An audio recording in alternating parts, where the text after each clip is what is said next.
Então, gente, hoje mais uma entrevista do nosso projeto Amor e Respeito ao Ancestral, com o nosso ilustríssimo pai Darlan do Molocô. Gente, é isso mesmo, o Molocô. Mas não é o Molocô que muita gente fala por aí de uma umbanda milongada ou de um candomblé milongado. É porque ele vai contar a história de como surgiu o Molocô, por onde que veio, de onde que vai, em que época surgiu, quem trouxe o Molocô, quais são os dogmas do Molocô, quais são as questões do Molocô. Então, você que não conhece o Molocô, é a grande oportunidade de vir aqui hoje e saber o que é o Molocô e o que o Molocô cultua, porque a gente fala que temos aí o Molocô Nagô, que cultua a Umbanda misturada com o Orixá do Queto. Nós temos várias situações aí que Pai Darlan sabe que eu não estou mentindo. Muita gente sabe e que às vezes ele já viu defendendo de unhas e dentes o Molocô. Ele subiu até na minha live para falar comigo. Muito obrigado pelo que o senhor fez. E conversou sobre o Molocô, porque o Molocô é uma raiz própria, tá, gente? Que tem sua origem, tem seus dogmas, tem suas iniciações, tem seus porquês. Então, primeiro a gente vai conhecer pessoalmente aqui a pessoa Darlan, tá? Pai Darlan, o senhor é de onde, meu rei? Vamos lá, gente. Eu estou em Fortaleza, no estado do Ceará, né? Somos daqui, no berço das terras alencarinas. Efetivamente, sou filho de duas pessoas que não são do berço da religião de matriz africana. Meus pais são pessoas que são cristãos, católicos, e minha mãe já cufou. E hoje em dia eles vivem a experiência religiosa dele. Eu sou formado em psicologia, né, onde eu atuo como profissional fora dessa seara, e tenho formação acadêmica com mestrado, doutorado e pós-doutorado, né, dentro do campo da psicopatologia.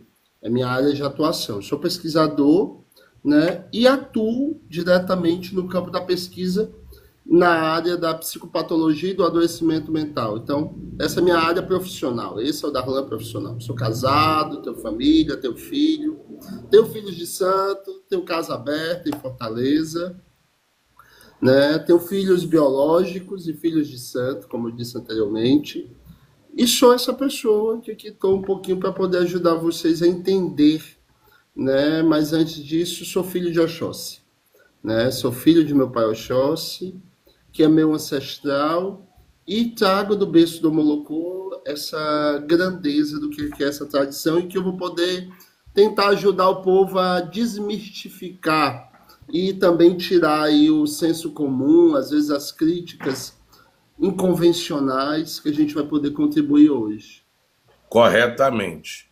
Falando disso, papai, me explica como aconteceu de o senhor conhecer o Molocô e se iniciar no Molocô? Se o senhor antes teve passagem por alguma outra cultura, se o senhor adentrou em outra casa anteriormente, um pouquinho do pai Darlan pra gente. Vamos lá, gente. O meu início, ele começa no Abassá de Oxalá e Lei de Oxum, aqui em Fortaleza, casa da nossa querida, memorável mãe Valdívia. Né? Eu fui ao último barco a qual ela recolheu, e eu fui recolhido no mês de novembro, e após isso, 3 meses depois, ela cufou. Então, literalmente, foi aí que eu iniciei. Mas o meu início é um pouco louco, porque eu vou explicar para vocês. Eu sempre fui católico, muito católico. Eu era do movimento da Renovação Carismática Católica. Eu era um homem hétero cis, tá, gente? Um homem cis hétero. Era casado, tinha minha esposa. Então é importante, eu vou contar isso aqui, que mais na frente vocês vão entender. E eu trabalhava para uma instituição internacional na época. O nome dela é Cruz Vermelha, vocês devem conhecer, por conta da ajuda humanitária que ela proporcionava. Eu era secretário aqui no Ceará, dessa instituição. E eu tinha um amigo que era o presidente na época, né? Eu era funcionário, ele era o presidente da instituição, ele era carioca, chamava-se Mário Rez Leão. Ele trabalhava, só que ele era um homem de um berço espírita kardecista. Então ele frequentava o kardecismo no no Rio de Janeiro, e a família dele, a família Rez, era toda conhecida em Niterói por conta dos trabalhos espiritualistas kardecistas que eles já faziam. Mário veio para Fortaleza e aí ele começou a conhecer o Abassá de Mãe Valdívia, que fica aqui no Joaquim Távora, é um bairro aqui de Fortaleza, e lá começou a frequentar. Certa vez, Mário me convidou, e eu, gente, imagina, um católico, extremamente católico, né? E quem teve a oportunidade de conhecer Mãe Valdívia ainda em vida na época, teve a honra de conhecer uma grande médium de Pai Joaquim, que era a entidade que ela incorporava na época. Lá já era casa de Omolocô, né? E aí eu já encontro para vocês as páginas do Omolocô aqui no Ceará. E aí Mãe Valdívia incorporava Pai Joaquim, Maria Padilha, e, enfim, essas entidades. E o dia que Mário me convidou era um dia de Angira de Exu. Imagina uma pessoa católica, do movimento extremamente, vamos dizer, de extrema caracterização religiosa, que era a Renovação Carismática Católica, que é, na verdade, e para uma religião, né, efetivamente, que não tinha nada a ver com a minha. Então eu fui, a casa de Mãe Valdívia é um salão grande, e do lado tem um corredor. Quando o Leão me convidou para ir, ele disse, nós vamos ali para uma reunião, não sei o quê. Eu disse, macho, eu tenho que ir para casa. Não, vamos comigo. Eu fui. Quando eu cheguei e vi que era no terreiro de Macumba, que foi assim que eu falei, eu disse que eu não estava naquilo nem amarrado. Eu dei 2 passos para trás, na época eu tinha um Fiat Uno, era meu carrinho, e eu virei para o Mário e disse, Mário, não é isso aqui nem me pagando, isso é o demônio, isso é não sei o quê, isso é não sei o quê, que só o tempo hoje me vê me relacionando com essa história. E aí eu fiquei lá fora. E começou a gira, e eu na calçada, porque tem uma calçada grande na frente, e esse corredor. E eu fiquei. O Leão entrou, e eu estava dirigindo, porque o Leão já era uma pessoa idosa, e ele precisava de alguém para levar ele depois. Então eu tinha que ficar até o final. Isso era 7 horas da noite. E lá a casa era muito pontual. Às 10 horas acabava. Mas eu dei a sorte nesse dia de que uma entidade, de uma pessoa da casa, quis ficar mais tempo. E aí eu me lasquei, porque o Leão ficou junto com essa entidade, conversando, uma roda de conversa lá dentro. Isso já ia dar meia-noite. E eu passei essa gira, a primeira gira que eu fui, efetivamente, me aproximar desse sagrado e me assustei. Então foi o primeiro assombro que eu tive, meu primeiro contato com a religião foi na casa de Mãe Valdívia. Passou-se um tempo, né, e durante esse período todo, eu ia com o Leão e eu ficava fora. E eu não conhecia a Mãe Valdívia, nunca tinha nem visto. Eu ouvia a voz dela, porque ela cantava, a entidade dela incorporada, cantava Maria Padilha, Pai Joaquim, mas para mim aquilo ali era os demônios, eram espíritos que, enfim, que era loucura, né? Eu já era psicólogo nessa época, então para mim aquilo era esquizofrenia. Para mim era pura esquizofrenia. Uma pessoa que se dizia ser outra é esquizofrênico, né? Eu sempre fui da academia, eu sempre fui da pesquisa e sempre vi aquilo como algo muito assombroso. Eu fiquei do lado de fora até um dia que era uma gira de Preto Velho, uma festa de Preto Velho, né? Hoje eu sei que era uma festa. Mês de maio, o Pai Joaquim fazia uma grande mesa para os pretos velhos, onde fazia o corredor com os pretos velhos, vinham as esteiras, se botava as comidas e tudo mais. E aí o que aconteceu? Pai Joaquim de Angola veio para casa, né? E aí o que ele ficou lá fazendo o trabalho dele e eu lá de fora, não entrava. Pai Joaquim foi até o portão do terreiro. E aí Pai Joaquim olhou para mim e disse, meu filho, quero lhe fazer um convite. Entre. Eu olhei para aquela senhora com um chapéu de palha. No dia eu estava usando um chapéu de palha muito bonito. Até hoje esse chapéu existe. E uma bengalinha na mão. Eu disse, não, não vou entrar não. Aí Pai Joaquim pegou e disse, tudo bem. Você entra no dia que você quiser. E aí Foi indo, passou-se um ano eu fazendo isso. Eu ia com o leão e ficava lá de fora. Ia com o leão e ficava lá de fora. E aí o leão adoeceu. Esse meu amigo que me levou, né? Ele adoeceu, teve um problema de coração, muito grave, se internou na UTI. E tinha uma festa de Oxum. Eu não sabia nem quem era Oxum, pra vocês entenderem. Eu só ouvia falar da Oxum, mas eu não sabia o que era Oxum. E tinha uma festa da Oxum, e o leão tinha que levar umas rosas amarelas para Oxum. E ele no hospital, aqui em Fortaleza, tem um hospital chamado Apivida, ele pegou e disse para mim e para a esposa dele, né, que na época ela era a viúva, se tornou viúva dele com o tempo, que é a Patrícia. E ele olhou para mim e disse assim, olha, você não vai poder deixar de cumprir uma coisa minha. Eu digo, na hora, Leão, você que manda. Leve as rosas amarelas para Oxum. Aí eu olhei para ele, macho, não vou não. Você vai. Só tem você para ir, porque a Patrícia não pode me deixar só. E só você pode cumprir isso para mim. Que sala vai eu, me vestir todinho, me arrumava. Eu tenho até essa foto, vou ver se eu consigo pegar aqui essa foto antiga, mas eu tenho a foto quando eu fui na gira a primeira vez. Eu tô de roupa social, bem magrinho, lá dentro do terreiro de Mãe Valdívia.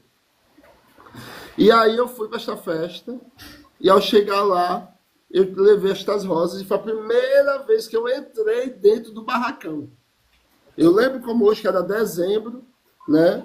E aí eu fui para esta festa. Cheguei e disse, olha, tá aqui umas flores que o leão mandou para entregar para dona Oxum. Sabia nem que era Oxum. Sabia que era Orixá. Não, só não pode entregar agora não. Ela, é só na hora que ela entrar. Eu disse, ela vai chegar a que horas? A pergunta leiga. Você vai chegar a que horas? Eu peguei, não, só espere um pouquinho. Menina, aí começa o fusaca, e canta para Exu, e aquela coisa, e fumaça, e não sei o quê. Aí chega os pais de santo, e lotado, mas uma lotação que eu nunca tinha percebido que lá dentro era tão lotado. E aí começou aquele estoque, cantando. Hoje eu sei que era a liturgia de abertura, né? Quando se rezava para os orixás. E na época se cantou, do nada a gente escuta um ilá, hoje eu chamo de ilá, porque na época eu chamei um grito. Era um grito. Eu escutei um grito. Era Oxum chegando. Aí na hora que ela ia entrando, saindo, eu disse, Oxum? Eu perguntei para uma pessoa que estava no corredor, a pessoa disse, Oxum, eu já posso entregar as rosas? Aí a pessoa, não, pode não. Só pode quando ela entrar lá dentro do salão. Eu disse, meu Deus, eu vou ter que entrar lá dentro. Vai, você só pode pegar lá dentro do salão. Aí que saiu aqui com um buquê de rosa maior do que a minha vida. E tá chovendo, vocês estão ouvindo? Tô ouvindo. Mas tá bem, né, o áudio? Tá bom, pai. Então, eu fui e levei esse buquê. Eu, toda aperreada, aquele monte de gente, o povo tudo cantando, não sei o quê. Aí tinha uma pessoa que é da casa, e eu falei com a pessoa e disse assim, eu posso entregar? Ele disse, pode. Quando ela chegar bem aqui perto, ela vai parar e você entrega. E foi aí a primeira vez que eu entreguei um maço de rosas para Oxum. E aí, foi aquela coisa, foi um movimento automático. Eu não me apaixonei por nada nessa hora. Na verdade, eu não acreditava em nada daquilo. Então, eu entreguei aquele buquê e fui embora. Tinha cumprido minha missão, fui embora. Fui para minha casa e tudo mais. E Leão estava no hospital, muito doente, e passou mal, e enfim, muitas situações desagradáveis aconteceram com ele, e ele foi complicando. Só que ele passou 4 meses internado. Só que tinha um problema. Toda terça-feira, porque a gira da casa sempre foi na terça-feira, eu tinha um compromisso, que era ir para o terreiro da Mãe Valdívia. Por quê? Porque ele queria, na época, que ele cumprisse a missão dele, que era ir para o terreiro. E quem tinha que ir no lugar dele? Eu. Então eu comecei a ir, ficava lá. Agora imagina, eu de uma família tradicional católica, casado com uma mulher extremamente católica na época. Eu me casei aqui em Fortaleza, numa das igrejas mais tradicionais. Dentro da igreja católica eu sempre tive um nome muito bem respeitado. E ainda hoje eu tenho, graças a Deus. E eu fui para gira e eu levava uma mochila de roupa uma roupa sempre para poder trocar dentro do carro. Porque eu não queria que a minha esposa visse, sentisse o cheiro daquilo. Quando eu chegava em casa, já tacava a roupa na máquina. Eu disse, não, tá suada, sempre dava um queijo.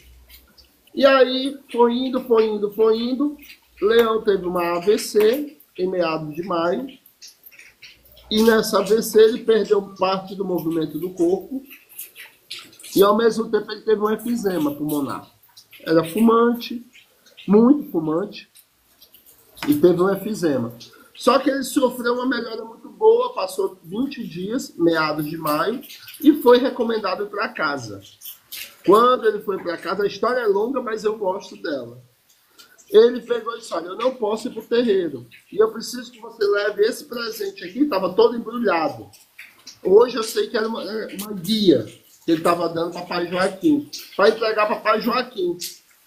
E eu fiquei do lado de fora, fiquei no corredorzinho eu já entrava, ficava no corredor, tomava um cafezinho, então ficava ali, ficava de boa, tranquilo. E eu nunca entrei no salão, tirando a ida da Oxum, que eu fui obrigado a entrar. Nesse dia, festa, era a festa do Preto Velho, Pereira do Parará, eu entrei para entregar este bendito presente. E aí passou que o Pai Joaquim olhou para mim e ele estava dando um presente no final da gira para todo mundo. E era um presente, uma xícarazinha branca, com o nome, ainda hoje eu tenho essa xícara guardada aqui em casa, da festa de Pai Joaquim, no Cunhuzambi, de Ledioiá. Então, e eu tenho essa xícara até hoje guardada e eu recebi essa xícara. Ela me deu uma para mim e outra para o Leão. E eu tive que levar para o Leão para ele tomar água nessa xícara no hospital. Levei a bendita da xícara. E aí o Pai Joaquim, no final da gira, eu fiquei até o final, virei e disse o seguinte: eu quero o senhor aqui na minha casa no próximo sábado. Eu quero que o senhor venha aqui conhecer minha casa. Isso em meados de maio. Eu peguei e disse, mas pra quê? Ele disse, não, eu quero que o senhor venha. Tá bom. Aí falei com o Leão, expliquei isso, olha, o Pai Joaquim mandou ir no sábado lá. Eu vou? O Leão, vai. E nesse sábado eu fui com Patrícia, né? E aí eu cheguei na casa, eu de short, camiseta, sem saber de nada. Quando eu cheguei no desenvolvimento da casa, só que hoje eu não sabia. E aí pegou, né? Eu não sabia, eu juro pra vocês, eu não sabia a noção que era. A Patrícia estava com a roupa toda arrumadinha, branco, mas eu estava de short. Quando eu entrei, o corredorzinho dava para o fundo na época, hoje não mais. Na época era o quarto da Mãe de Santo. Então, tinha um corredor, chegava lá no final, não tinha o banheiro que existe hoje, era um quartinho, e lá o quarto dela. Eu cheguei, ela ficou olhando assim para mim, aí eu, boa tarde, ela, boa tarde, Dona Valdívia, que eu chamava ela de Dona Valdívia, tá? Tudo bem com a senhora? Tudo ótimo. O Pai Joaquim mandou vir hoje. Ela olhou assim para mim, que ela é bem desconfiada, sabe? Aquelas senhoras antigas.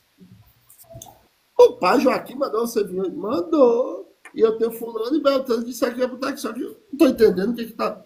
Ah, meu filho, mas o senhor...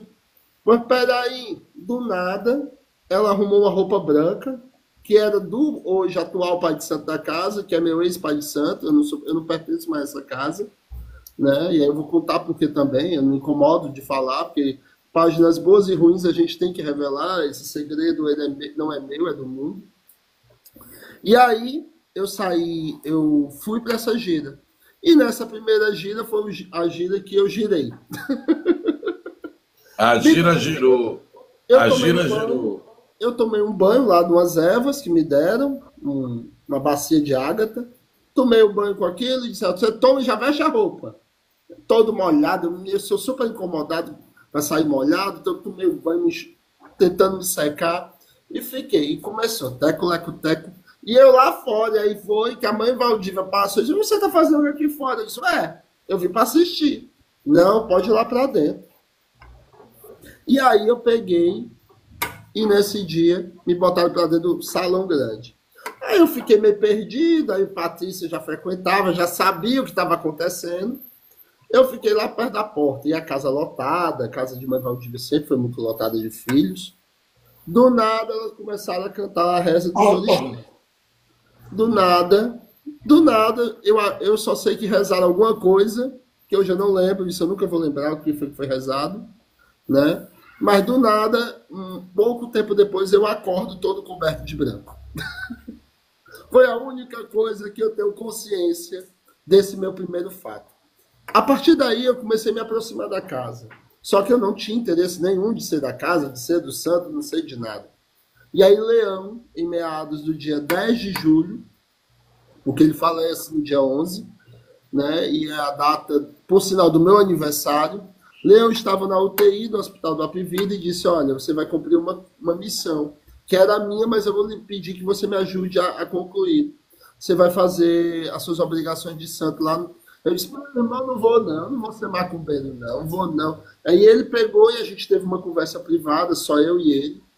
E ele me contou umas coisas, e essas coisas se concretizaram, né? Que dentre elas foi a minha separação, foi o meu processo de assumir uma homoafetividade, né? E tudo isso se englobou nessa relação. E eu me aproximei da casa, e aí eu me iniciei na casa para Oxóssi. Posteriormente, mãe Valdívia falece, Deus e o Louro tenha no bom lugar. E, consequentemente, passei minha vida toda nessa casa, né? Em meados de 2021, eu saio dessa casa, né, onde eu me iniciei para Oxóssi, e, literalmente, abençoado, eu me retiro da casa. Por que que eu me retiro da casa? Existem questões que são morais e amorais, né? E nunca meu pai foi uma pessoa imoral comigo, ao contrário. A minha relação com o meu sacerdote, meu anterior sacerdote, ele se frustrou frente a posições relacionadas às questões de gênero, que já se tinham discussões dentro da casa. A gente tinha pessoas trans dentro da casa e não aceitava. E a pessoa do meu pai de santo peitou essa situação e eu me fiquei desconfortável. E o segundo maior elemento foi: vocês estão conhecendo o canal Homolocô Ceará. A frase que nunca saiu da minha cabeça e que ontem, eu vou dizer por que ela ontem reverberou com maior veemência, foi que ele disse: apague tudo que você está falando de Homolocô. Você não vai ter poder para falar do Homolocô. Eu Oxe, não lhe autorizo a falar da memória do Homolocô. Você não vai falar da nossa casa, você não vai falar dos nossos ancestrais, você não vai falar. Nem usando essa expressão, foram outros. Eu estou aqui desenhando. Você não vai, e eu lhe proíbo, até hoje essa fala fica, porque isso não vai dar em nada. Então, esse dia e foi o hoje o dia senhor está aqui falando sobre. e hoje o Homolocô, através do meu trabalho, vai sair no Carnaval do Rio de Janeiro.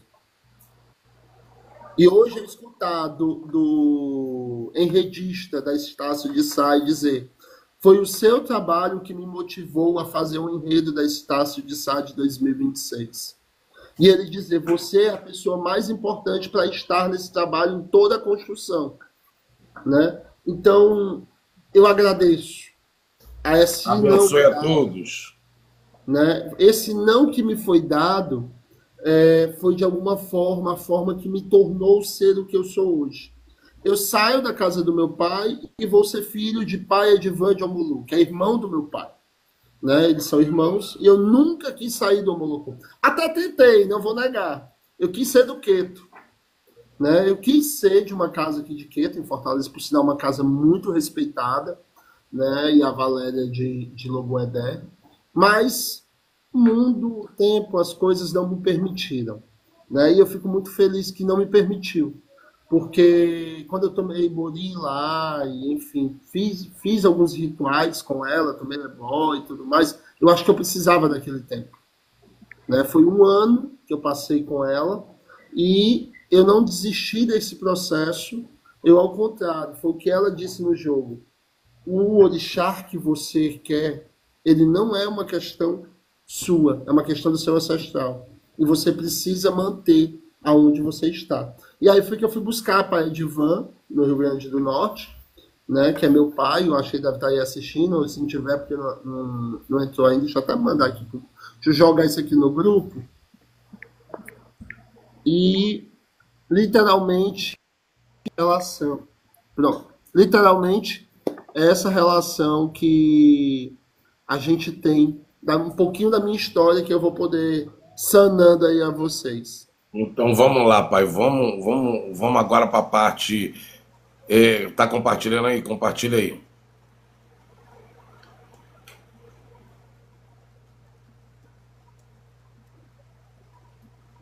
Calma aí, gente. Sejam todos bem-vindos. Venham participar do nosso projeto Amor e Respeito Ancestral. Hoje falando com o pai Darlan sobre o Moloco, sobre a história do Moloco. Então a gente vai levar essa questão a todos vocês aí, tá? Sim. Voltou. Então, pai Darlan, vamos falar um pouco do que é o Moloco, de onde que veio, onde que surge. Vamos para a parte técnica e histórica da situação. Explica para a gente, primeiro, de onde surgiu, por quem surgiu, em que ano foi, que o senhor é um grande estudioso e pode falar isso com propriedade linda. Fala aí, meu pai. Vamos lá, gente. Vamos visitar o tempo, né? Que o tempo é a melhor coisa do mundo. Tata Tancredo da Silva Pinto, um homem negro nascido na região de Cantagalo, né? Carioca, ainda da região do estado da Guanabara, filho de Belmira e Dona Expedita, originário de cultura banto, fundador da Escola Estácio de Sá e fundador de vários blocos carnavalescos da região. Ele nasce dentro de um berço da macumba carioca. Então, Tancredo é um homem banto, que nasce dentro do berço da macumba carioca. E a prática do homolocô, ela vai se originar dentro da cultura da macumba carioca, dentro dos aspectos do calandu e de outros elementos específicos. Tancredo vai visitar especificamente a tradição Lunda Kyo. O que é isso?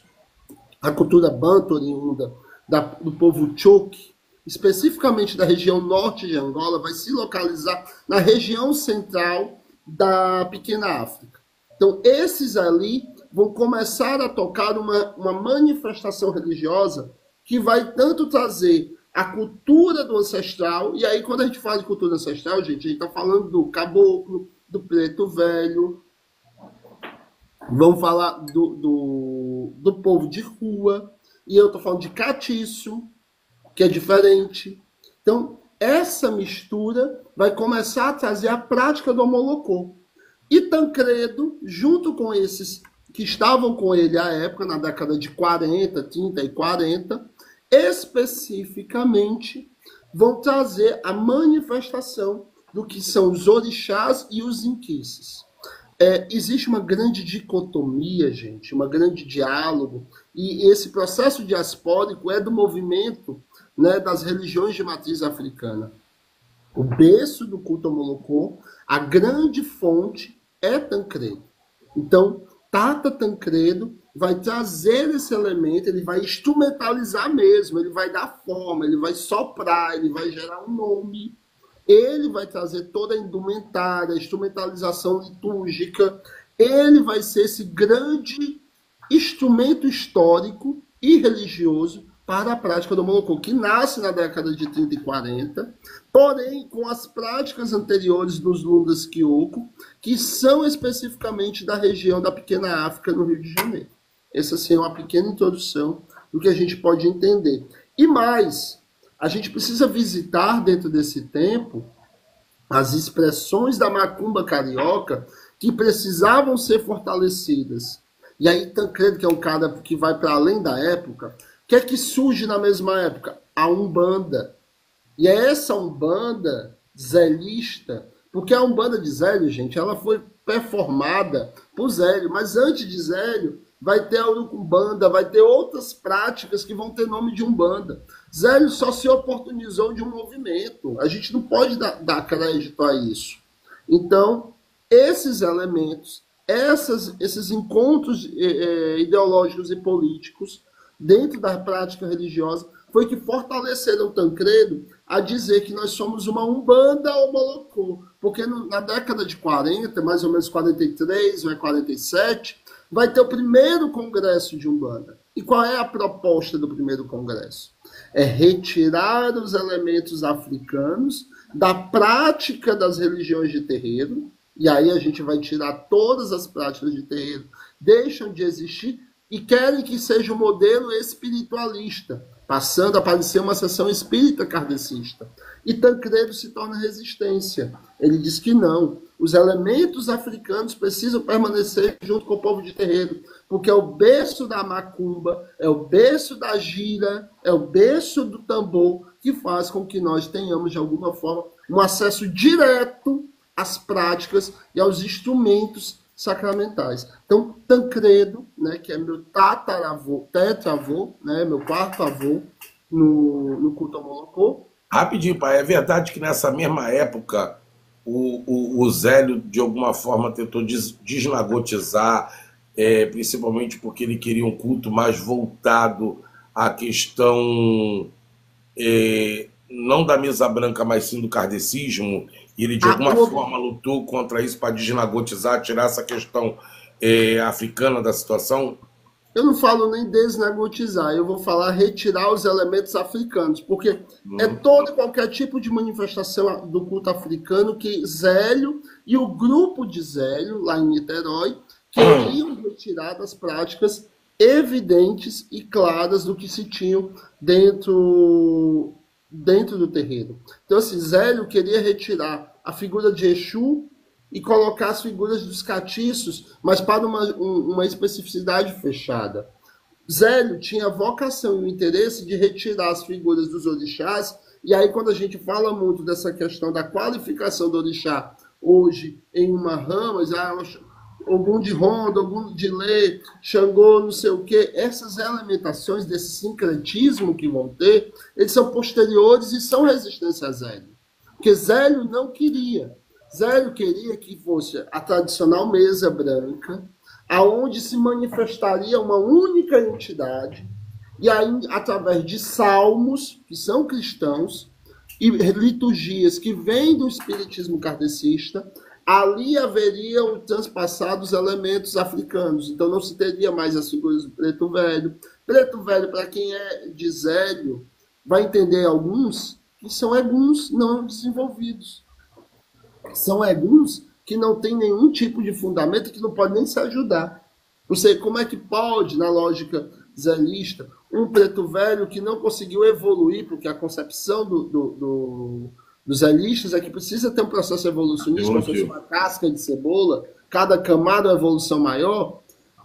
Como é que pode? Esses elementos é que realmente retiraram, e foi aí que Tancredo bateu. E aí tinha a CELB, que era a Congregação Espírita Brasileira, que era a entidade que reunia no Rio de Janeiro todas as instituições de matriz africana. Até o Opofonjá, todas as casas eram congregadas ali. E aí o que aconteceu? Houve essa ruptura. E aí nasce a CEUB, a Congregação Espírita de Umbanda do Brasil, que é fundada por Tata Tancredo, né, que ainda hoje existe aí na região da Lapa, que é uma instituição presidida hoje, né, por mãe... Esqueci o nome da mãe de santo, mas daqui a pouco eu me recordo. E esses elementos históricos é que, de alguma forma, se indumentarizam a retirada em Zélio do culto africano. E aí a gente fala dos Nagôs, a gente vai falar aqui do povo Banta, a gente vai falar dos Voduns, qualquer manifestação, qualquer. E aí, em Tancredo, não. Ele diz que esses dois elementos comungam no mesmo espaço. Ô pai, deixa eu avisar o pessoal. Gente, uma coisinha. Quem tá aí, por favor, tem essa menina aí embaixo chamada Janete de Cayongo. Ela é a minha filha, Hoje ela não está podendo estar aqui com a gente porque ela é mediadora desse projeto comigo, porém a conta dela foi bloqueada. Ela perdeu a conta definitivamente e abriu essa conta aí. Então peço a todos vocês que sigam Janete de Cayongo para que ela possa ter uma quantidade de pessoas para que ela possa estar comigo fazendo o meu projeto. O nosso projeto, né? De estar mediando, porque ela está lá embaixo mediando da mesma forma. E dizer para vocês, eu vou dar a oportunidade de vocês perguntarem o que vocês quiserem, vou dar um tempinho para que pai possa responder todas as perguntas. Então não gaste as perguntas agora, que vai ficar lá em cima na rolagem e ninguém vai ver. Então vocês podem ficar chateados e dizer: não estão me dando atenção, não estão falando comigo. Se eu não responder vocês uma boa noite, a benção, sejam bem-vindos. Já estou falando agora para quem está, para quem vai entrar. Sejam super bem-vindos. Obrigado, meu amor. Super bem-vindos, tá? E é porque eu estou numa entrevista e fica complicado estar falando com o pai, falando com a rolagem. Mas daqui a pouco a gente vai entrar nessa situação. Continuando, pai, então essa daí é a parte onde Tranquedo trouxe a parte do Molocô, correto? Essa evidência que começa a ser a resistência e as práticas. E aí Tancredo começa a difundir as práticas do Molocô no Rio de Janeiro, em Uberlândia, na Argentina, no Recife. Começa a ter essa grande árvore chamada Molocô. E aí a gente vai ter fenômenos da prática do Molocô com muita força, como hoje em Belo Horizonte, como na região metropolitana de BH e no Rio de Janeiro, especificamente, Uberlândia e Buenos Aires. Então foi para onde foi difundido, foi levado a questão do Molocô. Pai, conta pra gente em que se consiste o Molocô em si. Essa é a grande curiosidade do povo, né? Aquela que se consiste o culto do Molocô. Porque eu vou fazer umas perguntas, não querendo ser evasivo, nem pedindo para o senhor poder... Estou sem filtro hoje. Não falando para falar sobre ritualística, a gente vai falar, mas não sobre questão de fundamentos, mas sim ritualística. A questão em si o Molocô, ele é coligado com a questão banto, como a gente já falou. Sim. Mas dentro do Molocô se cultua Inquice. Vamos lá, e começa por aí. Se eu gosto dessas coisas. Se cultua Inquice, ou é mais pro lado da Umbanda, onde tem seus falangeiros, aonde tem isso? Essas duas perguntas. Daqui a pouco eu vou para a parte do que como é a gira iniciática, se tem iniciação ou não. Tá bom. Vamos lá, gente, para tentar desenhar para vocês. O Molocô é uma religião iniciática, seja no berço dos orixás, nagôs, ou seja dentro das práticas aos inquices. Existem casas de Molocô que se inicia exclusivamente a inquices. Existem casas para orixás, para os nagôs. Então, o povo Iorubá, pronto, para poder ficar mais claro. Então, a gente vai ter tradições familiares relacionadas. O Molocô é um culto familiar. E aí, quando a gente fala de familiar, gente, cada berço, porque Tancredo, ele conseguiu juntar tanto berço nagô quanto berço especificamente banto. E aí, os bantos no culto ao Molocô vão se manifestar mais dentro da região de Minas Gerais, e os nagôs da região do Rio de Janeiro, e aí na Argentina já vai ter mais bantos, em Uberlândia a gente vai ter bantos e iorubás, então a gente vai ter muita manifestação disso. E essas relações vão chegando às nossas práticas. Há uma grande dicotomia de dizer o Molocô é uma mistura do momento do orixá ou do inquice para a entidade de Umbanda. Isso não tem nada a ver. Não tem nada a ver. As entidades de Umbanda têm seu culto específico, para vocês entenderem. A minha casa, eu sou de uma casa que ela não toca Umbanda. A gente não toca para entidades de Umbanda. A minha casa, a casa do meu pai, toca para a Jurema Sagrada, a qual eu sou iniciado, consagrado da família Benedito Fumaça. Então, isso já para poder dizer, pessoal, perdão lhe cortando, mas já dizendo, que gosto de falar para o pessoal entender, o quanto que se modifica o mesmo culto devido à sua regionalidade. O que a região influencia dentro daquele culto, daquela prática. E uma outra pergunta que eu iria fazer, Tata Tancredo, ele foi para a África na questão do Lunda Kyoko, né, aprender, buscar essa sabedoria, e a parte nagô, foi ele também que trouxe? Olha, existe uma discussão, e aí é o fenômeno de Maria Bataió. Eu já sei onde é que você quer Eu já vi com essa que eu sei que é. o Bora lá. fenômeno de Maria Batailló da década especificamente. Existe um retrato de Fugeco, né, que é Fugeco de Xangô, que é o pai de santo hoje de Ogã Benítez. O Benítez, para quem é de Angola, quem é de Queto, conhece os livros do Benítez. Para quem não sabe, Benítez é Ogã pelo Molocô. Ele foi iniciado por Fugeco de Olorunfé, né, Fugeco de Xangô, e especificamente ele se inicia e diz: olha, eu sou da rama Nagô, que é de Maria Batailló. Essa é o único registro histórico, linguístico que a gente tem, ancestral. Mas não há nenhuma comprovação de uma ancestralidade de Maria Batailló. Essa é a minha grande diálogo, a minha grande briga que eu tenho com as pessoas quando falam de Maria Batailló, porque é confuso. Como é que pode uma mulher de Nanã, de Maria Batailló, né, nome cristão e Batailló, já vou entrar no nome, né? Uma mulher de Nanã com o nome banto. Batailló, não é Bataiô, é Batailló, é um nome banto. Como é que ela pode ser de Nanã, que é o orixá, e ela tem um nome parenquice?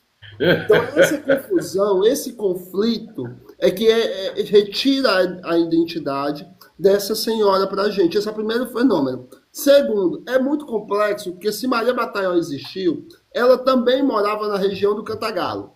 Esse é o relato histórico que tem.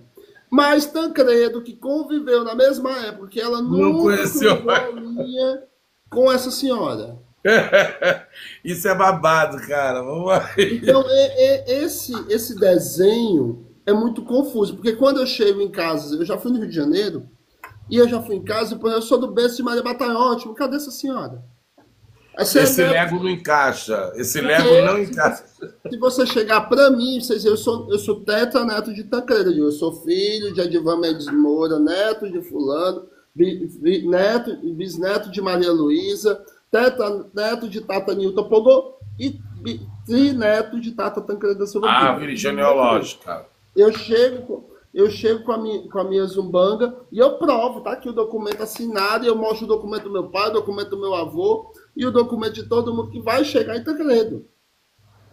Agora, Maria Batailló, eu entendo que possa ter tido uma desconexão, mas ao mesmo tempo não tem nenhuma complexidade de informação nessa relação. Então, Maria Batailló é um fenômeno ainda simbólico. Eu fui no Rio de Janeiro, certa vez, numa cidade de Niterói, não precisa o nome do terreiro, que o povo fala de uma outra mãe de santo, que é a senhora Mãe Léa, que é a fundadora do berço Nagô. Fizeram até o dia do Molocô Nagô em Niterói. Eu fui a pessoa que fui atrás da Câmara dos Orelhas para entender da onde que tiraram que essa senhora é a fundadora. Vocês estão destruindo a história e a memória de um culto. Porque quando eu dou o nome para alguém, eu estou removendo os ancestrais. Eu acabei de desrespeitar toda a ancestralidade desse culto. Então, Maria Batailló é um fenômeno ainda para mim que pesquiso, que leio. Gente, eu tenho acesso a documentos da CEUB antigos.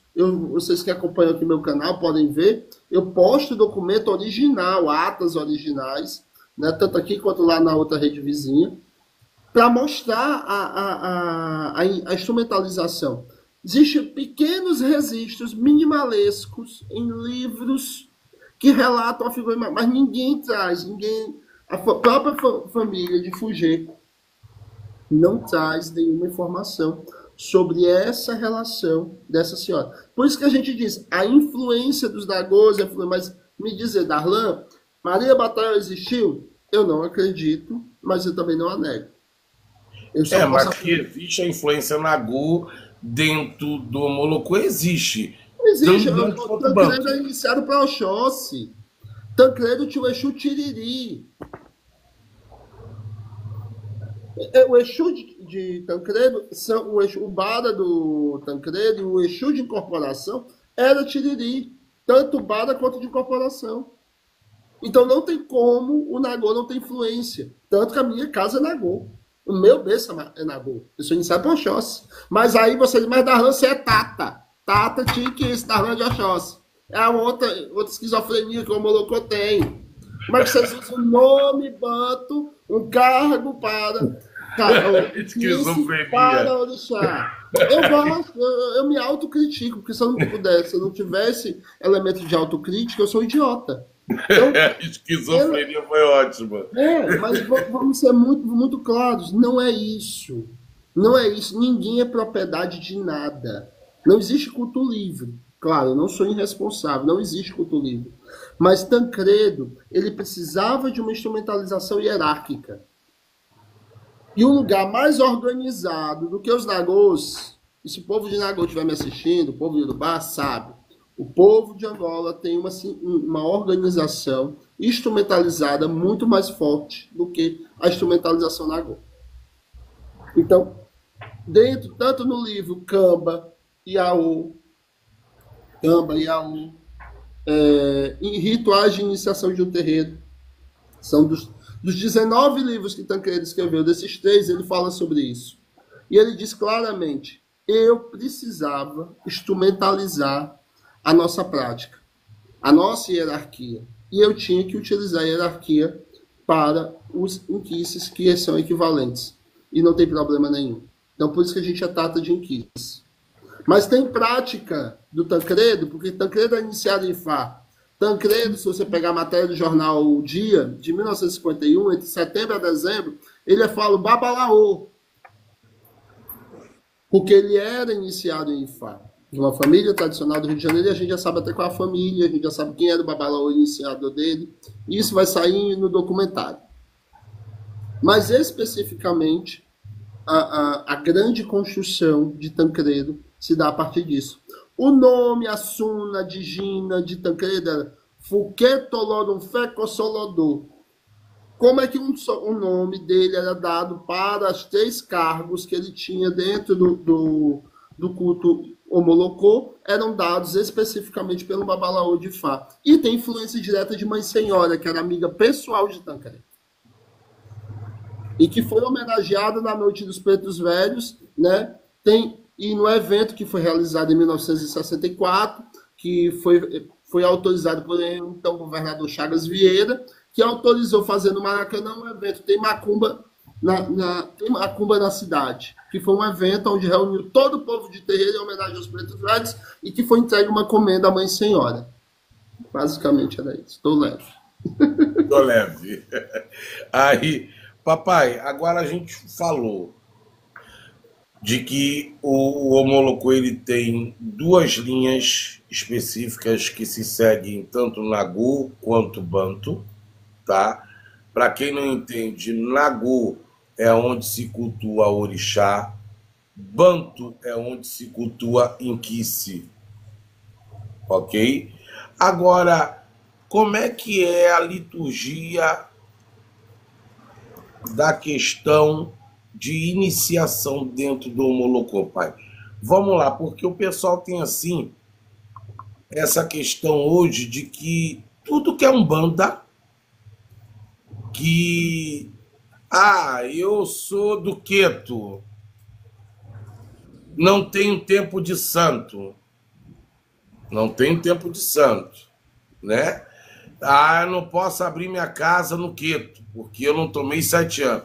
Aí eu abro uma umbanda para tocar para Exu. Aí tudo começa desde o princípio.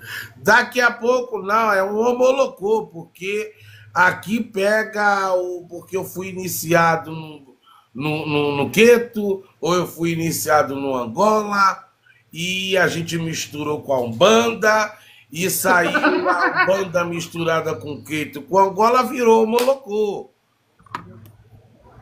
Deu para entender como é que é? Eu vou responder.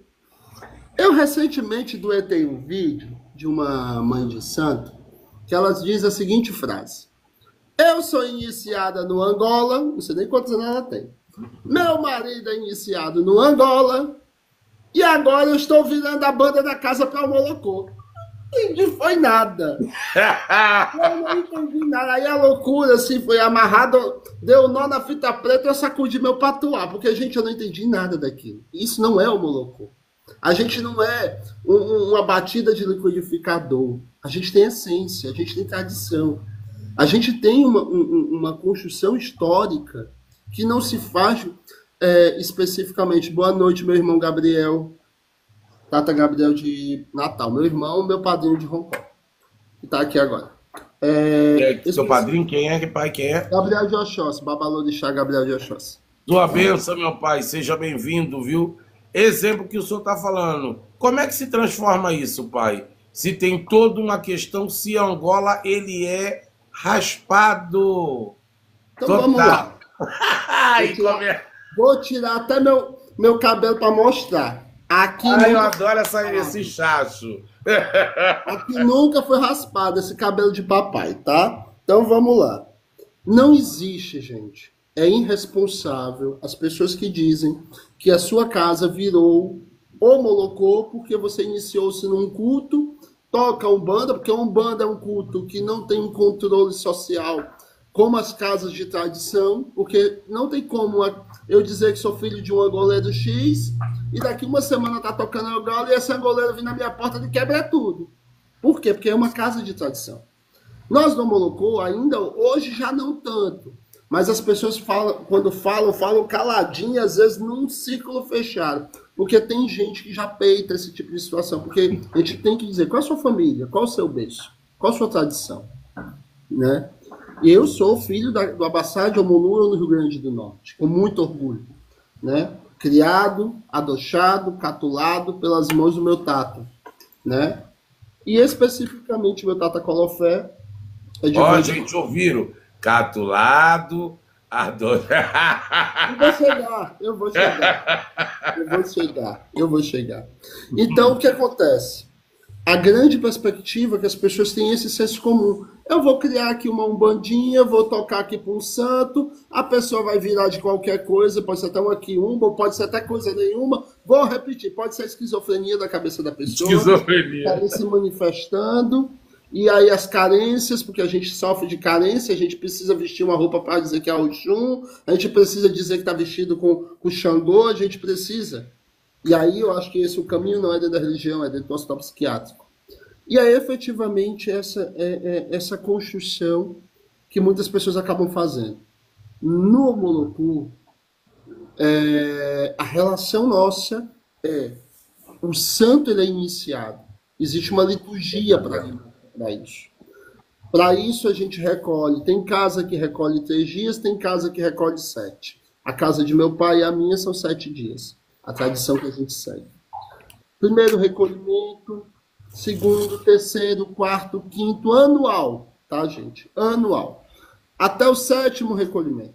Com 7 anos, o neófito, o Iaô, ele vai receber o direito dele, que é receber o título, que é o título. Ou ele vai receber o cargo de tata, ou de mameto, ou de tata cambone, ou enfim, de qualquer cargo que a casa o permitiu. E com isso ele vai receber seus direitos. Eu vou tentar colocar depois aqui no fundo as fotos minhas do meu recebimento. Depois de 14 anos que eu fui iniciado, eu recebi meus direitos, que eu nunca quis, né? Mas eu tinha que tomar porque Orixá queria, Oxóssi queria, minha espiritualidade precisava dar caminho, e eu tomei meu cargo como sacerdote, como tata, dentro do culto ao Molocô.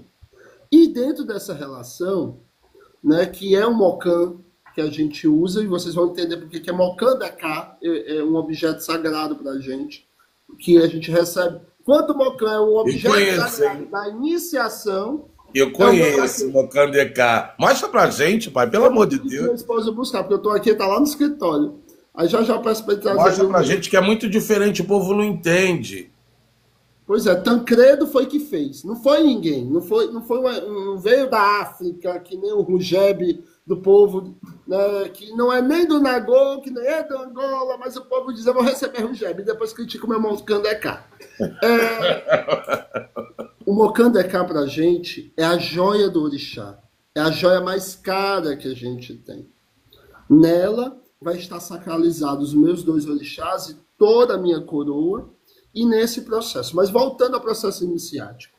Nele a gente vai tomar os banhos necessários, a gente vai fazer o ritual de iniciação, Exu vai comer, e eu estou aqui mais ou menos falando mais ou menos como é a silogia, né, e a cronologia do evento. Exu come, é dado os banhos no Iaô, é lavado o ori do Iaô, e após isso é feito o ritual de catulagem e adochamento. E qualquer culto a orixá, Enkice ou Vodum, você pode cuspir qualquer coisa, mas se você não tiver a catulagem e o adocho, não está iniciado. O que é essencial na alma do Iaô é o adocho. E é isso que sempre Tancredo disse. O cabelo tem uma liturgia específica dentro das liturgias do povo Nagô e do povo Iorubá que representam. São representatividades, não são atos litúrgicos obrigatórios. E como o Molocô também tem uma questão muito digna, assim dizendo, é histórico também, tem coerência, tá, meu povo? Porque eu aprendo muito com o papai, a gente também estuda para não ficar burrinho, né? É mais ou menos por aí. Aonde o porquê que se tem essa ciência de não ser catulado e não ser raspado. Sim. Tem todo um envolvimento, tá? Tem todo um envolvimento, tem toda uma questão ao qual a gente fala que tem que ter coerência. O porquê que não é raspado. Ah, mas para quê? O senhor raspou, fez a cuinha, a famosa cuinha, né, papai? Uma coroa, né? O pessoal fala da cuinha, bota a cuinha e faz a cuinha. Faz a cuinha, que o pessoal fala aqui no Rio de Janeiro é assim. Faz a cuinha, e aí, mas para que raspou a cuinha e não raspou a cabeça toda? Eu sei, não sei se o pai pode falar sobre isso. Vamos lá. Que é o fator de esconder, né, papai? Exatamente. A essência que acontece. O Omolocô, gente, ele sempre Ele tirou até o negócio lá. reservado. É para mostrar o cabelo, que nunca caiu. O povo morre de raiva. E dizer que o meu santo é cabeludo. Ele é cabeludo, ele usa trança. O santo é meu. Assim, o culto lá atrás, gente, na década de 40, na década de 50, houve muita perseguição. Mas não é a perseguição o instrumento. Em África, e aí é importante falar dos Lunda que eu falei lá no começo da África. O povo Lunda, ele é cigano. O Lunda, ele é cigano. Ele não é um povo que fica Nômades. numa relação específica de uma região. Ele é nômade, ele sai de um canto para o outro. Por essa questão cultural, o próprio povo Lunda, quando fazia o processo iniciático e precisava sair da região, as pessoas que se iniciavam, e aí vou falar até numa perspectiva de sociedade secreta, né, no conceito atual de sociedade secreta, os seus neófitos tinham que ter cabelo para que as pessoas entendessem. E o símbolo que é tarimbado no ori do neófito só era visto por quem era iniciado. E esses tarimbas é que são indumentárias colocadas no nosso ori. Então, é essas tarimbas que identificavam. E a cobertura da cabeça fazia com que as pessoas não identificassem. Porém, se você chegasse numa casa de Omolocô, que você vai... Existem coisas numa casa de Omolocô que você só entende, só sabe que é a casa de Omolocô por conta de elementos que são nossos, sigilosos, que você vai identificar, às vezes, no olhar.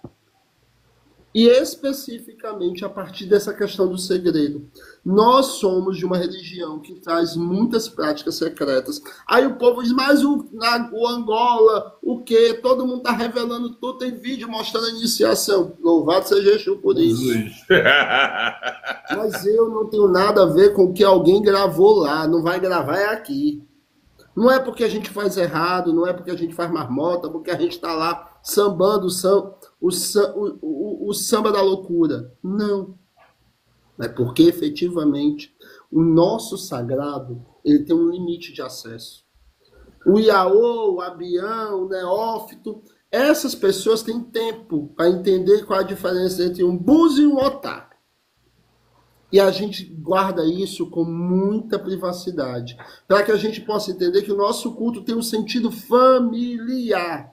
Ele não tem sentido comunitário. Ele não tem o acesso à grande perspectiva nossa. Por isso que a gente é filho de... Os filhos de Iroko, os filhos da gameleira. A palavra homolocô, homoloco, filhos de Iroko, filhos da gameleira. A gameleira tem limite para poder proteger.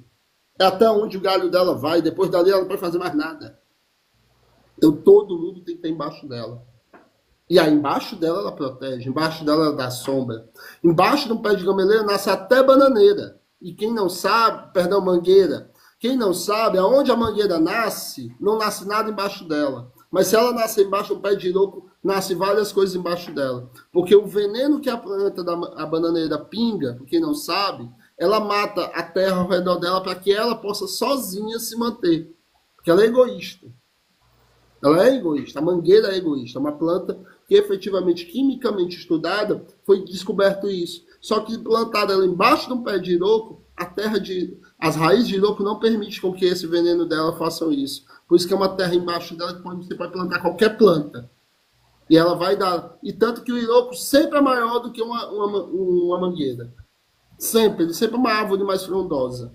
E é essa grande perspectiva que as pessoas não entendem da dinâmica das folhas dentro da nossa prática do culto. E aí entra um outro elemento. O homolocô, a gente tem um culto ancestral, que é o culto às almas. Esse culto, que é muito parecido com o balé do Jeje, ele traz uma relação histórica com o povo Choke. O povo Choke é quem faz a manifestação efetiva da relação de cultuar o ancestral, de cultuar a alma. E aí quando a gente vai para o culto de almas aqui no Brasil, qual é a primeira manifestação de culto de almas que a gente tem aqui dentro? É o Preto Velho. Por isso essa aproximação. Sai a figura do orixá, entra o ancestral, e o ancestral é quem se manifesta, é o Preto Velho. Mas não é só o Preto Velho que vai vir cantar, bater, fumar cachimbo e nada não. É o Preto Velho que vai lá para o quarto de almas, que vai para o cruzambê, que vai para o cruzeiro das almas. É o catimbozeiro mesmo. É essa relação histórica que a gente tem. Então, são elementos muito pragmáticos e, ao mesmo tempo, sincréticos que a gente tem, que a gente permite que essa relação litúrgica seja apropriada. E aí as pessoas, no senso comum, na má fé, eu digo má fé mesmo, vão caminhando porque se desabonaram com o candomblé, em qualquer nação, se desabonaram com a Umbanda, aí eu já não posso ser da Umbanda direito por conta disso e daquilo. Eu não posso ser do candomblé porque eu não consigo me unir a uma casa. Eu não consigo passar num orô de um santo. Para ajudar, ou até para tirar uma pena de galinha. Não faz nada. O que eu vou fazer? Eu sou tão frustrado que eu abro uma casa. Aí qual é a parte mais fácil de poder falar no mundo de meu Deus? É falar que eu sou homolocô. Por quê? Porque o homolocô não tem essa indumentária ainda. Porque a gente luta cotidianamente e hoje em dia a gente já tem uma proporção maior de pessoas que entendem que a nossa prática do homolocô evidencia a relação com a ancestralidade. E isso também, pelo trabalho que o senhor está fazendo, está ajudando muito nisso também, tá, o Pai Darlan? Está ajudando muito nessa identidade. E peço a todos, quem não abraçou ainda Pai Darlan, quem não segue Pai Darlan, siga agora. Quero ver esse númerozinho da bolinha aqui subir, gente, para saber se realmente vocês estão seguindo, que não é por... A não ser que o papai seja muito conhecido assim, que eu acredito que seja, que todo mundo que está na rolagem já abraçou ele. Não, tá abraçando, isso aí. Vamos abraçar, meu povo, vamos abraçar. Deixa eu só pegar o mocão para mostrar. Pega lá o mocão, porque a gente não vou te prender muito não, a gente vai para as perguntas. Perguntas da rolagem. Pega lá. Entendeu, meu povo? Vamos lá, sigam o Pai Darlan, quem não seguiu, por favor. Quem não me abraçou também, me abraça. Agradeço a todos que já estão me abraçando. Macuí Muzambi, Macuí UDR. Agradeço a todos que estão participando do nosso projeto, tá? Que é muito importante a gente dizer sobre os nossos ancestrais, amor e respeito ao ancestral, independentemente de que forma você cultue, mas que é importante a gente falar de todas as casas de culto que temos dentro do nosso Brasil afora. A anterior a essa foi falando do Telecô do Codó, foi falando do Tambor de Mina, que vai sair hoje lá no Vermelhinho. Quem não pegou, tá ali, ó, tá trabalhando agora, fazendo a edição do vídeo para que ir lá no Verdinho. Quem não me abraçou no Vermelhinho, só já me abraçou no Vermelhinho, Pai Darlan? Quem não me abraçou no Vermelhinho, vai lá, me abrace, pois vai estar lá todas as lives completas, tá? Editadas, mas completas. Olha lá, esse é o Mocandeká. Deixa eu botar aqui. Isso é como se fosse a cuia, o DK. Olha ele, todo importante. Esse aqui é a nossa vida. Aqui tem Oxóssi e Xangô, que são os dois orixás meus, né? Esse é meu cabalístico e esse é meu santo, que é Oxóssi. E aqui estão os elementos, né, ritualísticos que a gente recebe durante... As magias. Estão aqui dentro dessas bolsinhas. Com 21 anos, essa bolsinha de Oiá, essa palha de Oiá é retirada e vira outra bolsinha dessa para Oiá. Né? Então, são especificamente 3 bolsinhas com 21 anos. Aqui está todos os meus adoxos que foram tomados e as obrigações tomadas com ele. Por que o Mocandeká, gente, ele é um objeto que ele é no ritual de iniciação religiosa das praxes do candomblé, são o objeto da iniciação. E por que no Omolocô a gente só recebe ele quando a gente toma os 7 anos? Porque esse objeto é para dizer para mim claramente: o Senhor é um eterno Yaô. O Senhor tem que carregar o orixá, lembrando que você tem que cuidar. Ele é de palha traçada, é um trabalho magnífico. Quem faz aqui em Fortaleza, quem faz é o Pai de Santo, de Omolocô, né? É o Pai Alves, Tata Alves, de Cabu. Ele já é raiz banto, né? Pai Alves. E ele que faz essa joia, e ela representa efetivamente o que a gente é na nossa história toda dentro do Omolocô. O Mocandeká, ele nasce comigo lá quando eu sou Iaô do primeiro ano. Aqui tem elementos do meu primeiro ano. Ele está aqui hoje no meu pescoço. Então, é o mesmo que está aí do seu primeiro ano que complementa com o restante ou não? Não, aqui tem elementos, tem coisas que ele foi usado no primeiro ano. No primeiro ano, tá. Estão aqui, né? Então, esses elementos históricos é que vão construindo esse objeto sagrado. E é para dizer, ele tem que ser de palha, ele não pode ser de fio traçado, ele não pode ser, pode ser um rugebe, não. Essa é a nossa joia. Esse é o objeto que representa. E ele fecha com Exu. E o guizo. E o guizo não é para todos. Aí tem um motivo específico. Babadeiro. Tô ciente. Então, essa é a nossa joia mais cara do culto Omolocô que a gente tem. Então, ele é a indumentária litúrgica nossa. Todos os sacerdotes do culto Omolocô carregam ele, né, no peito em todas as liturgias. Então, essa é o maior tesouro que a gente tem. Ele é de palha. Ele sempre vai ser de palha. Para não tomar muito teu tempo, pai, que eu sei que o senhor tem hora, a gente já conversou sobre isso, tá? Pessoas importantes são assim, né, gente? Ave Maria. Vamos lá, pai. Tá preparado para a chuva de pergunta? Vamos lá, vamos tentando aqui. Galera, tá liberado nesta rolagem a partir de agora. Quem tem sua dúvida, pergunta pertinente, tá, gente? Pelo amor de Deus. Pergunta pertinente. Tata Darlan, quem é o rei do Omolocô? Não sei. Tata O Tancredo. rei do candomblé, eu lembro que era Joãozinho da Gomeia. Tata Tancredo. Olha, o Daniel de Xumaré, deixa eu lhe responder. A figura mais importante para nós é o orixá. Depois do orixá em terra, é a manifestação da figura de Tata Tancredo. Ele, para nós, é a pessoa mais importante. E aí, se você quiser conhecer, acompanha meu canal e tem o. Eu posso falar site aqui? Pode, né? Uhum.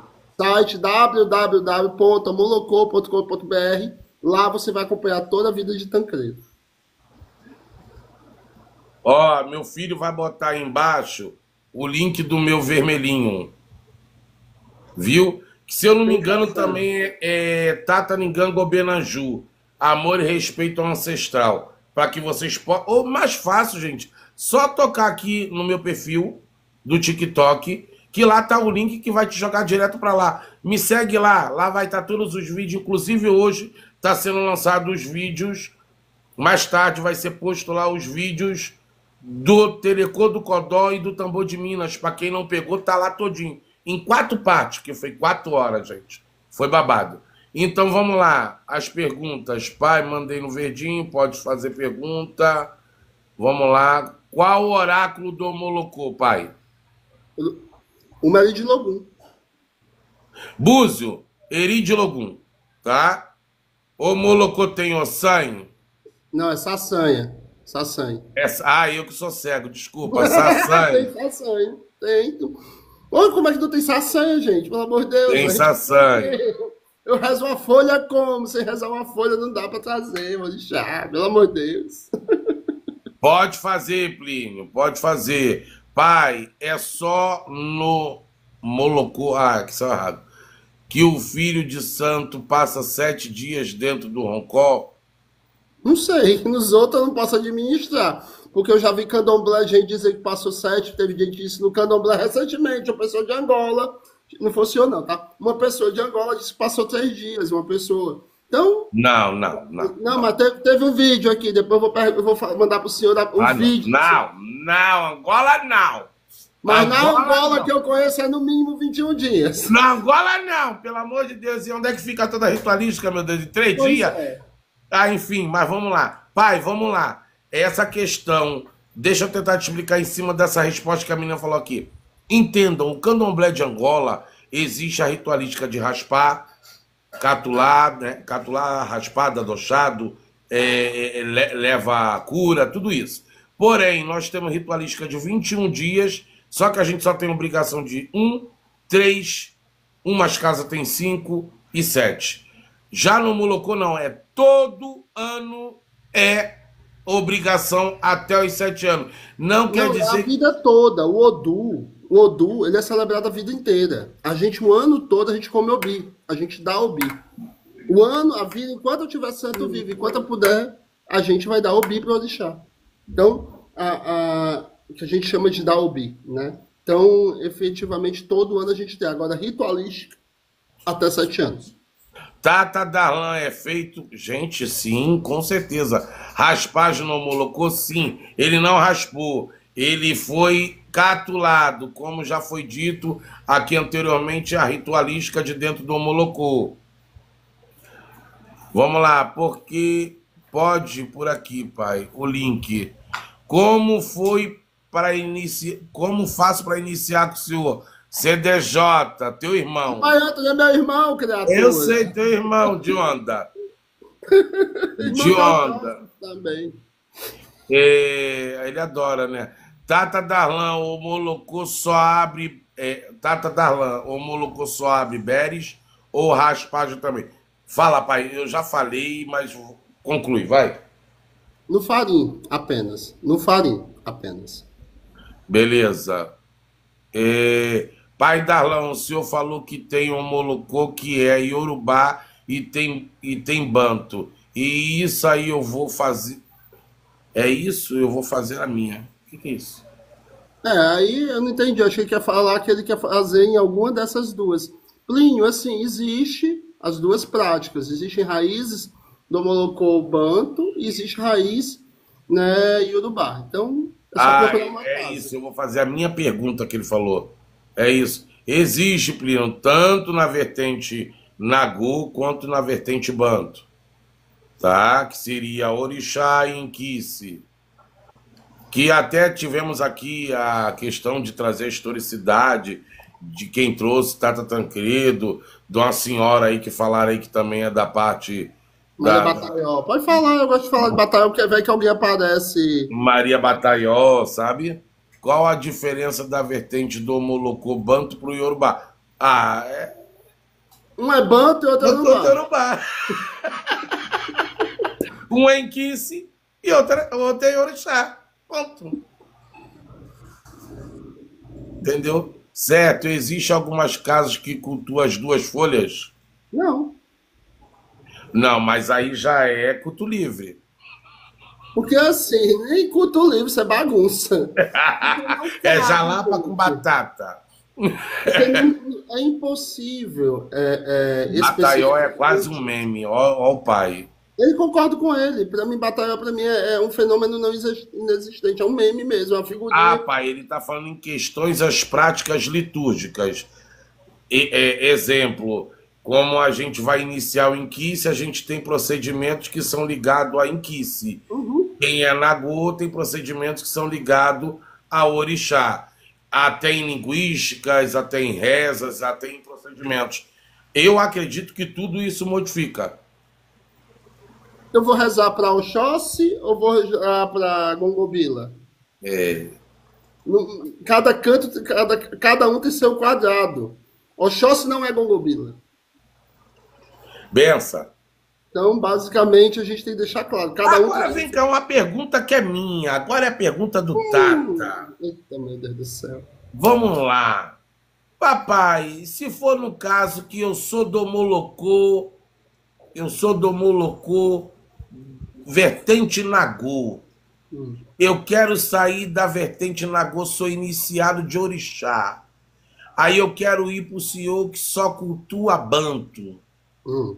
O senhor transforma Orixá em Kice ou eu tenho que me iniciar? Me responda qual a diferença do Pai Nosso em português para o Pai Nosso em latim. A língua. Mas é o Hum, mesmo Pai Nosso. Para hum, a gente não funciona assim.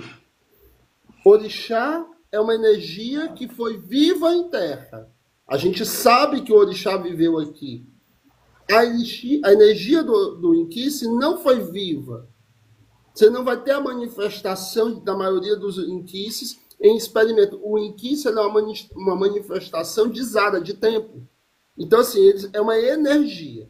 Então, é uma dicotomia muito grande, tanto no ritual iniciático, quanto também no ritual de evocação. Então, é como qualquer outro culto, eu não vou poder mudar. Ah, eu sou iniciado no Queto, que é Yorubá, sou iniciado para o Oxóssi no Queto, quero ir para o Molocô, vou tomar do mesmo jeito. A mesma resposta. Impossível.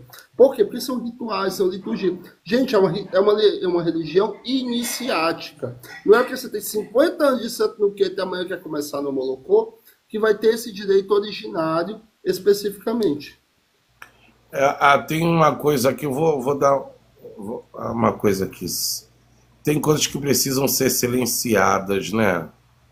Eu nem vi o que é, mano. Entendeu? Calma aí. Eu nem vi. Não um cidadão. Ah, eu bloqueei, nem apareceu mais. O cidadão perguntando que o Molocô é nação de onde? KKK. Entendeu? Socotou de Beloló. Mas o Pai Socotou de Nosso Beloló. original é um aramaico.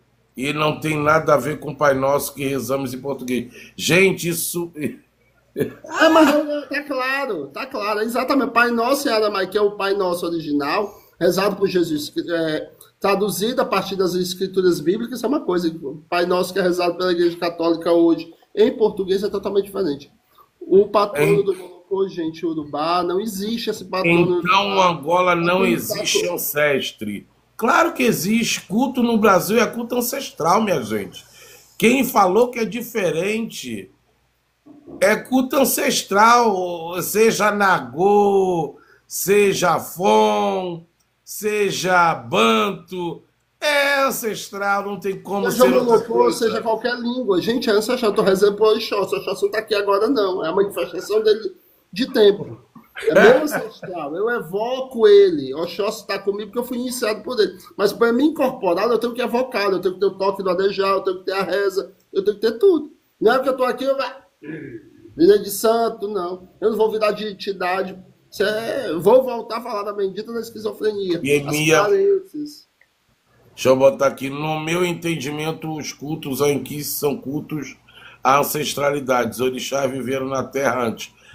Gente, olha só, quando a gente fala de culto tradicional Brasil, quando se fala de candomblé, qualquer coisa que nasceu dentro do Brasil, a gente fala de ancestralidade.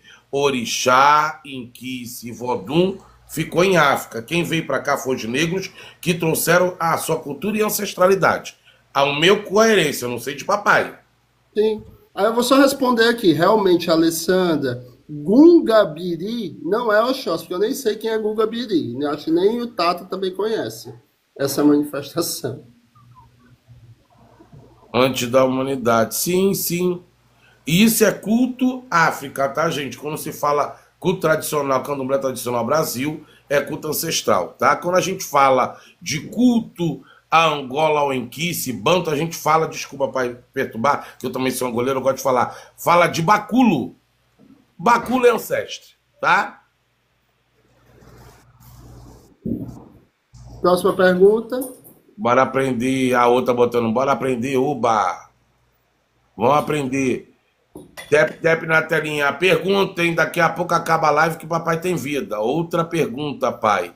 Como o senhor é de Oxóssi, no Moloco, o senhor já foi em Candomblé e ele vem normalmente numa gira? No Xirê, né? Só para É. corrigir o... Não é no Agir, é no Xirê. Eu nunca rodei de Oxóssi no Candomblé, não. Primeiro, porque não é minha liturgia, né? Segundo, eu sempre fui muito respeitado aqui em Fortaleza. Eu já fui na casa Babachel, a casa mais antiga de Candomblé de Fortaleza, né? A primeira casa oficial de Candomblé. E aí eu acho que o pai Anthony, que é o CDJ, sabe. E eu sempre tive lá minha cadeirinha, meu lugarzinho de destaque, né? Porque, enfim. E nunca precisei manifestar Oxóssi, né? Ou ele vir durante um ato, ou numa liturgia, ou numa evocação, ou numa reza, a manifestação dele. E isso vai muito da questão do médium e também vai muito da questão do respeito da casa. Eu tenho certeza que é uma questão minha e também acredito que os filhos de uma casa de Omolocô compreendem que existe uma distinção muito grande da liturgia do candomblé. Amor, tá exato, por favor. Da liturgia do Canal. candomblé para as práticas do Omolocô. Então, não faz sentido nenhum, meu orixá. Agora, se caso um dia isso acontecesse, eu acredito que haveriam muitas expectativas relacionadas a isso e ao respeito que a gente tem que ter, né? Um angoleiro não vai se manifestar dentro da casa. Ó, exemplo, a liturgia do candomblé é estreitamente brasileira, mas os ritos e as divindades são africanas, sim. Sim, quando a gente fala de ancestralidade do Brasil, a gente fala que a gente está cultuando do que eles chegaram no Brasil e trouxeram para a gente, a ancestralidade que ele veio de África. Automaticamente a gente está fazendo culto dentro do Angola a elementos da natureza, a manifestos da natureza, e querendo ou não, dentro do Nagô Yorubá, a gente fala que como se fosse os deuses, Zeus, alguma coisa dessa forma, que vinham em terra e se materializavam em forma humana. E aí eu trago uma pergunta aqui para todo mundo. Gente, qual a diferença do meu Oxóssi para o Oxóssi do quê? Qual a diferença? A pergunta para reflexão, para a gente tentar entrar na pergunta que Plínio trouxe. Nenhuma, zero, nothing. Né? Então, Nothing. né? Nothing. Então, nada. Especificamente nada. Por quê? Porque o Omolocô, o orixá iniciado em mim, é o mesmo orixá que é feito na cultura iorubá em qualquer manifestação. Agora, a ritualística que é diferente. A ritualística está distinta. Se um dia Deus e Oxóssi me permitisse ir numa casa de candomblé e Oxóssi viesse, e se a casa me respeitasse, porque também tem isso, da questão humana, vamos ser racionais. Porque quem vai vestir meu santo é a Ked da casa, é A pessoa que vai estar ali, que vai vestir ele, ou vai dizer, não, não, isso é uma marmota. Isso é humano. Isso não é orixá. Não vai vir um orixá Oxóssi e dizer no ouvido dela, olha, veste o santo do pai de Santo de Omolocô. Não.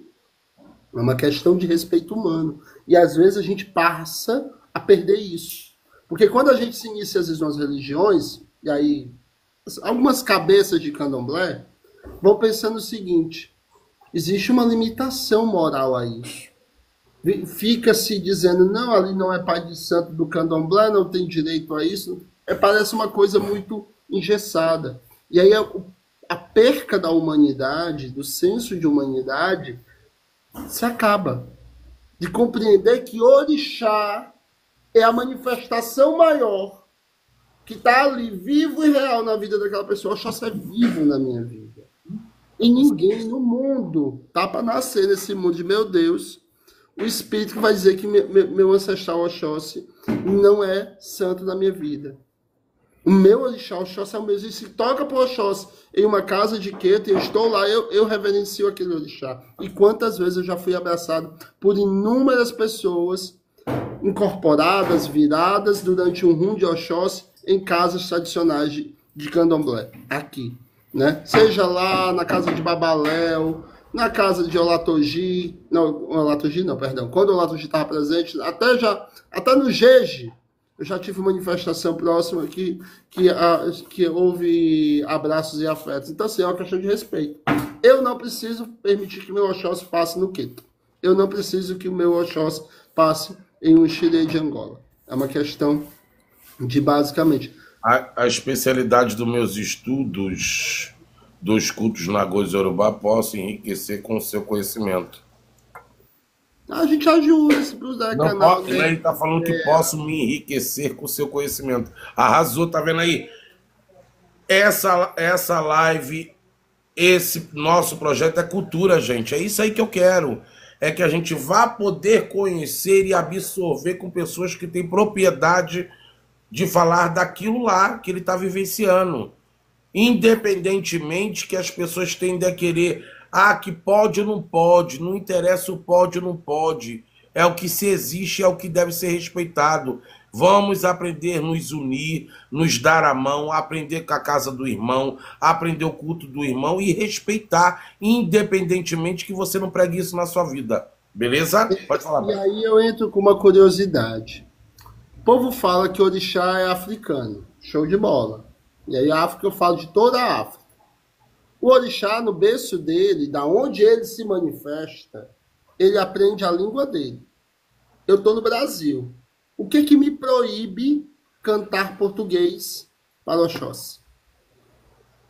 A qual limitação está? Então, assim, no Omolocô, a gente tem rezas, zuelas, que são em português. E não tem problema nenhum. Não é, sou filho de um guerreiro de uma flecha só. Não é isso não, gente. Porque o povo daqui a pouco... Ei, não, gente, não é isso. São rezas que nós temos que são especificamente nascidas e criadas dentro do culto brasileiro. Tem rezas que a gente reza de Jodé, Comorodé, que é uma manifestação iorubá. Mas eu vou, Oxóssi, daqui é nosso pai, Oxóssi, e o meu santo responde nessa reza, não tem problema nenhum. Porque se eu for para o Odé, Comorodé, o que é que eu estou rezando? E o que é que eu estou rezando em Oxóssi, daqui é nosso pai? Ele só vai entender isso. Por que é que meu de santo vai vir falando português, então? É para ele falar Iorubá, é para ele falar Banta, é para ele falar Mussurumim. É essas manifestações que às vezes a gente confunde. Né? Se o santo, se o orixá, se a boca do santo fala português, e que é a boca do santo, efetivamente? Porque tem santo que fala. Tem, isso aí é uma... Pai, ainda falo pior. Eu não quero nem falar, que senão o nego me bate aqui. Porque quando a gente fala de culto Brasil, algumas ancestralidades, se a gente for falar de baculo, elas não são só baculos oriundos de África, baculos que vieram da questão que pisaram no Brasil, automaticamente que conhece a língua portuguesa, beleza? E automaticamente esse baculo é unificado com a energia daquele inquice, daquele elemento da natureza que é posto no mutuê da pessoa. Aí não vai entender o que a gente está falando? Aí veio uma pergunta de alguém aqui que eu perdi, mas eu vou ver se eu acho. Se o Molocô tem alguma coisa a ver com Jurema. Acho que foi o Gabriel que perguntou. Jurema é uma religião à parte. Eu sou iniciado no culto a Jurema, sou iniciado ao Caboclo Rei dos Índios, mestra Catarina, minha senhora que eu tanto amo, e mestre Nego Chico. A minha tradição familiar, quando não trabalhamos com a energia do orixá, o salão vai ser trabalhado o culto da Jurema sagrada. E é rezada a roda de Malunguinho. É essa a distinção. Mas tem... Ah, pronto, foi o Gabriel mesmo. Então, efetivamente, são liturgias distintas. A iniciação no culto de Jurema é completamente diferente da iniciação no culto o Molocô ou no rito de santo. Alexandra, minha filha, Gongobila é Gongobila, Oxóssi é Oxóssi. Gongobila é um inquice, um mucongo, um caçador, assim como Oxóssi, mas cada um é cada um, viu? Só para você saber. É porque daqui a pouco Jagum também vira Oxóssi, né? Historicamente, Angola foi colonizada por quem? Portugal. Fui feito de São Sebastião. Para, não começa. O povo gosta, gente. Olha só, Pai Darlan. A cara do Pai Darlan. Fui feito de São Sebastião. Pega as flechas dele, meu filho. Então se tu for pra Bahia, tu não é mais do Oxóssi, tu é do Ogum. Porque na Bahia São Sebastião é Ogum, não é Oxóssi. Obrigado, kkk, meu Deus. Gente, ó, papai tem que fazer. Se tem alguma pergunta, é agora para me terminar essa live. Viu? Vamos lá. Live tá maravilhosa, mas papai tem que fazer.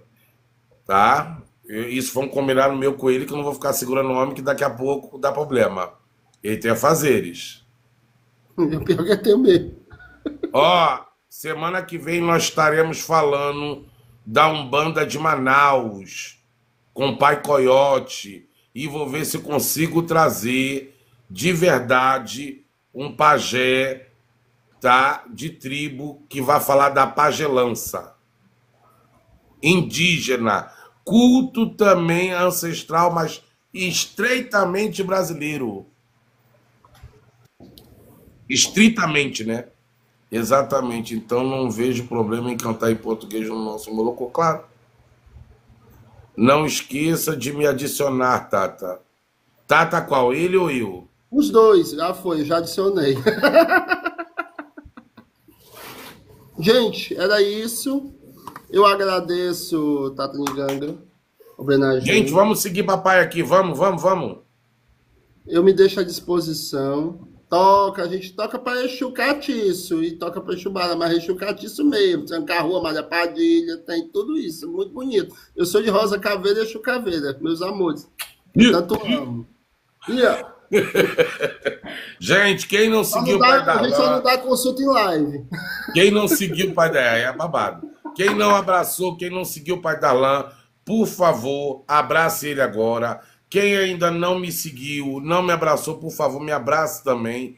Quem não conhece o projeto, gostou dessa live, vá ver as outras lives que está no meu vermelhinho, só clicar aí no meu TikTok aqui, e lá no meu perfil tá lá o link dedicado lá no meu perfil. Só clicar que vai jogar direto vocês lá, e peço a todos os meus seguidores aqui do TikTok que, por favor, vá lá e me sigam também no vermelhinho, para que esse projeto possa ter um engajamento maior e chegando a mais pessoas.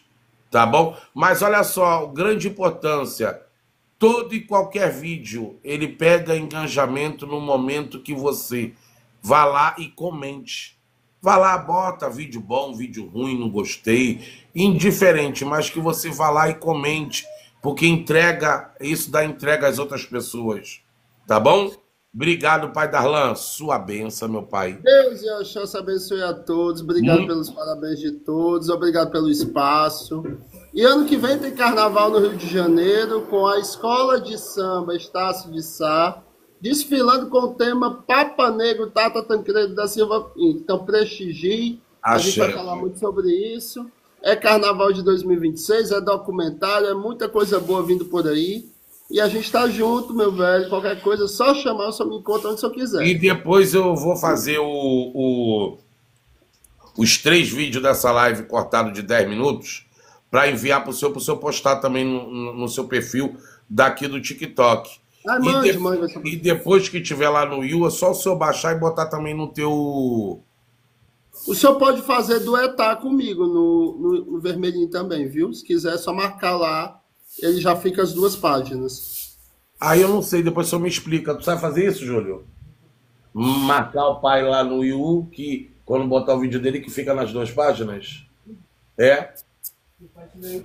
Ele tem, ele tem. Depois o senhor me manda o teu, pai. Ensina, ensina. É só marcar, tem um jeito de marcar, aí sai a publicação, eu aprovo, e aí publica nos dois na mesma hora. Tá bom, pai. Aí a gente vai ver isso daí.